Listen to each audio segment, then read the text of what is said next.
मला काहीतरी स्पेशल सांगावं वाटलं आज, म्हणजे उद्या काहीतरी स्पेशल डे म्हणून मी तो व्हिडिओ आज टाकणार संध्याकाळी.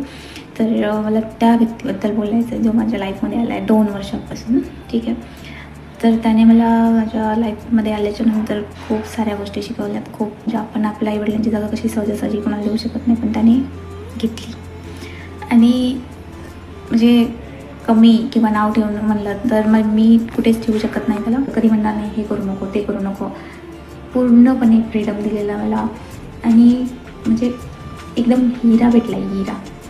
आजकालच्या जगामध्ये खूप जीव लावणारा आणि रिस्पेक्ट करणारा कामाची.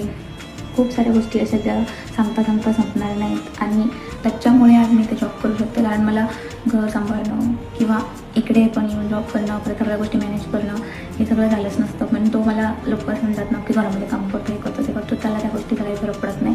सगळ्या गोष्टी तो आरामात करतो. तू काही टेन्शन घेऊ नको, आपल्या दोघांचंही ना. पण तू पण करू, कोणतं काम तू करायचं, कोणतं मी काही ठरलेलं नाही. कारण त्यासाठी माणसावर विश्वास असायला लागतो जो त्याचा माझ्यावरती खूप आहे. आणि माझा पण खरंच नशीब आहे. लग्नाच्या आधी मला वाटतं मी सोमवार पकडले होते. महादेवाने ते फळ म्हणून मला तो माझ्या जीवनामध्ये पाठवला, माझ्याकडे लक्ष द्यायला, माझी काळजी घ्यायला. So thank you so much.